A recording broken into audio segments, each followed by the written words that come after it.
चलिए, तो आज हम बात करेंगे डायमेंशनिंग ऑफ होल्स की।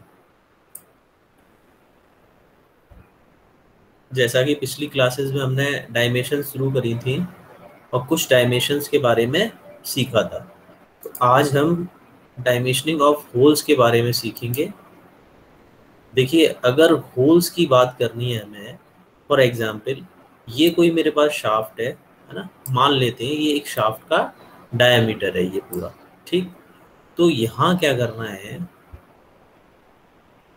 इस पूरे शाफ्ट में, इस पूरे शाफ्ट के डायामीटर में, ये आउटर डायामीटर है मान लेते हैं ना, ये इसका इनर डायामीटर है, ठीक, ये वाला। और यहाँ मुझे 4 होल करने हैं, ठीक, 4 होल्स मुझे यहाँ करने हैं। कहाँ पर करने हैं? इसके पीसीडी पर, पिच सर्कुलर डायामीटर पर, पिच सर्किल पर, है ना। ये इमेजिनरी सर्किल क्या कहलाता है? Pitch circle. तो इस पिच सर्किल पर मुझे 4 होल्स करने हैं, ठीक। तो मैं क्या करूँगा, ये मैंने 4 होल्स कर दिए। इन चारों होलों का अगर डायामीटर सेम है तो मैं इनकी डायमेंशन कुछ इस तरीके से दूंगा। ये क्या लिख रहा है? 4 होल्स 515 ऑन 150 पीसीडी, है ना। इसका डायमीटर 150 बता रहा है, किसका? इस इमेजिनरी सर्किल का, है ना, इस इमेजिनरी सर्किल का, ठीक।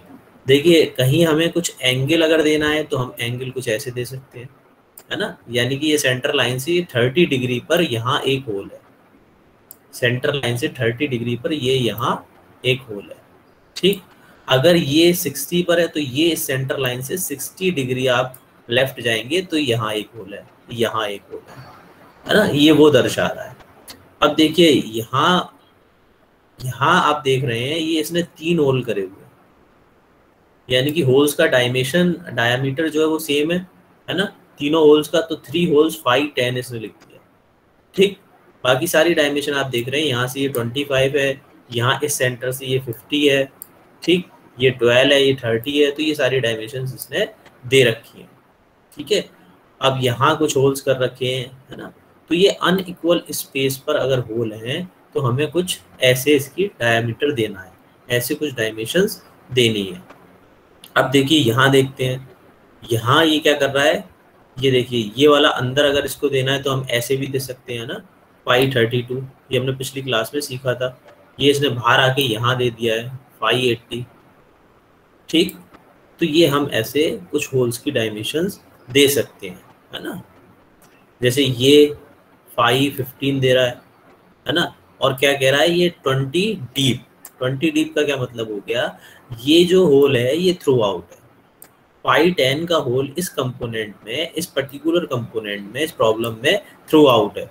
बट ये ऐसा भी हो सकता है ये होल थ्रू आउट ना हो, ये अंदर यहाँ तक जाकर और एक और सेगमेंट हो, यहाँ तक जाकर एंड हो जाए, ठीक। तो ये 5 हमें कुछ डायमेंशन कुछ ऐसे देनी पड़ेगी इसकी। 515, ये जो 515 डायमीटर वाला होल है वो कितना डीपर है? 20 mm, है ना। तो ये इसने 20 mm दिखाया है। तो ये हम कुछ इस तरीके से टॉप व्यू में इसकी डायमेंशंस को दर्शाएंगे, ठीक है। अब देखिए, यहाँ ये देखा रहा है 516 के 3 होल्स है ना, 516 के 3 होल्स है जो कहाँ है? इक्वल डिस्टेंस पर है ना। तो इनकी डायमेंशंस को हम ऐसे दर्शाएंगे, ये तीनों यहाँ से यहाँ तक की डिस्टेंस और यहाँ से यहाँ तक की डिस्टेंस, ये तीनों कैसे हैं? इक्वली डिस्टेंस पर है ना, इक्वल है इन सब की डिस्टेंसेस बीच की, ठीक, centre point two centre point. तो हम इनकी डायमेंशंस को इस तरीके से दिखाएंगे। अब डायमेंशनिंग स्क्रू थ्रेड्स की अगर डायमेंशनिंग की बात करेंगे तो थ्रेड्स कितने एरिया में कटे हुए हैं? मान लेते हैं यहाँ तक थ्रेड्स कटे हुए हैं, तो यहाँ आपको कुछ ऐसे दर्शाना पड़ेगा 25 mm तक, है ना। अगर स्क्वायर शाफ्ट है तो कुछ आप ऐसे दर्शा सकते हैं, है ना। डबल स्टार्ट, सिंगल स्टार्ट क्या होता है वो हम आगे कहीं पढ़ेंगे, है ना।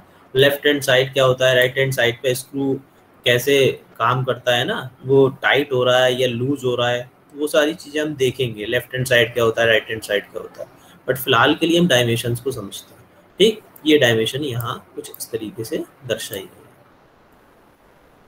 अब बात करेंगे टेपर सरफेस की। अगर कोई टेपर सरफेस है तो हम डायमेंशंस कैसे देंगे। देखिए टेपर अगर हमें निकालना है तो हम क्या करते हैं, ये हमारे पास 550 है मैक्सिमम, और ये हमारे पास यहाँ दूसरी साइड पर 530 है। ठीक, अब इस टेपर की लेंथ को हमें देखना पड़ेगा, यहाँ से लेके यहाँ तक ये कितना टेपर है, किस लेंथ में टेपर है, 60 mm। ठीक है, तो अब मुझे इसका अगर रेशियो निकालना है तो देखिए टेपर 50, इसमें से मैं इसको घटा रहा हूँ, 50 में से 30 को घटा रहा हूँ, और डिवाइड किसका कर रहा हूँ, लेंथ का, टेपर लेंथ का 60 का। तो 50 माइनस 30 डिवाइडेड बाई 60, तो ये हमारा कुछ रेशियो क्या आएगा, 1:3, है ना। यानी कि ये टेपरनेस जो है वो 1:3 की है।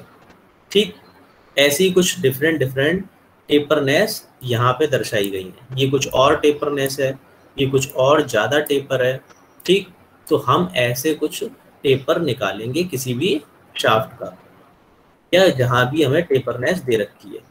अब ये देखिए ये कुछ टेपरनेस दे रखी है ना, ये स्क्वायर शाफ्ट है, जहाँ एस क्यू लिख देता है वो स्क्वायर बताता है, ये 50 है ना, ये 60 है। तो यहाँ पे भी हम इसी फॉर्मूले से ये टेपरनेस निकाल सकते हैं आसानी से। ठीक, यहाँ पे ये टेपरनेस दिखा रहा है, इसमें टेपरनेस दिखा रहा है। ठीक, ये एंगल दिखा रहा है आपको कैसे एंगल देते हैं, है ना। ये टेपर देखिए इसमें 1:10 दिखा रहा है ना। तो जो भी आपकी उस फॉर्मूले से टेपरनेस आ रही है, ये देखिए ये कितना टेपर है, 120, 1:20। तो ये सारी चीजें हम आसानी से निकाल सकते हैं, टेपर फीचर्स। अब हम बात करेंगे chain dimensioning and parallel dimensioning.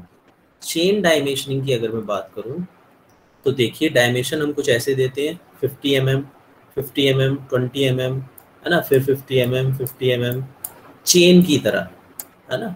अगर पैरेलल डायमेंशंस की बात करें तो मैं एक पॉइंट से डायमेंशन देना शुरू करूंगा, यहाँ से ये 50 गया, है ना, लेफ्ट हैंड पर, फिर मुझे 100 जाना है तो मैं यहीं से कैलकुलेट करूंगा 100, है ना। फिर मुझे 150 जाना है तो मैं यहीं से कैलकुलेट करूंगा। ऐसे ही इस साइड 50, 100, तो इसको क्या बोल रहे हैं, पैरेलल डायमेंशंस। अगर इन दोनों को मैं कंबाइंड कर दूं तो क्या नाम हो जाएगा, कंबाइंड डायमेंशंस, है ना, या कंबाइंड डायमेंशनिंग।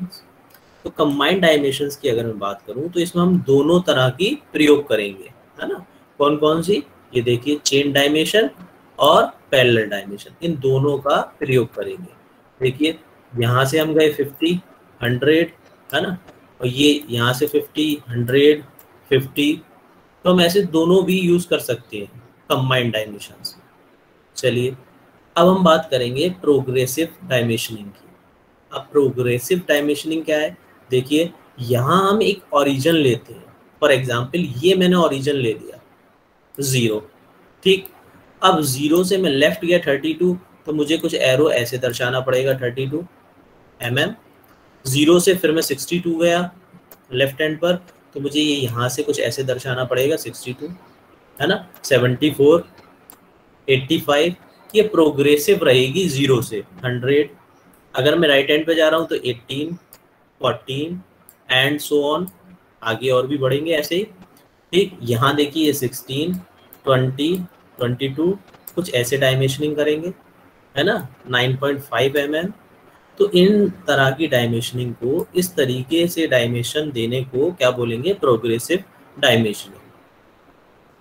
अब ये एक एग्जाम्पल दिखाया है उसने डायमेंशनिंग्स का, है ना, कैसे कैसे डायमेंशन हम प्रयोग करते हैं। ये इसने साइड व्यू बनाया है ना, ये एलिवेशन बनाया है, तो इसमें कैसे कैसे डायमेंशन देनी है।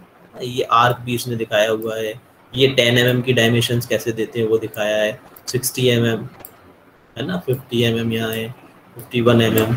तो ये एक एग्जाम्पल हमने लिया है। एक और एग्जाम्पल ये दिया हुआ है, इसमें होल्स क्या आ गया है, देखिए ये होल्स में कैसे डायमेंशन दे रखी है, जो अभी हमने सीखा वही इसमें दिखाया हुआ है। चलिए, तो इसमें जो भी अभी आपका डाउट है पहले वो ले लेते हैं, उसके बाद फिर आगे।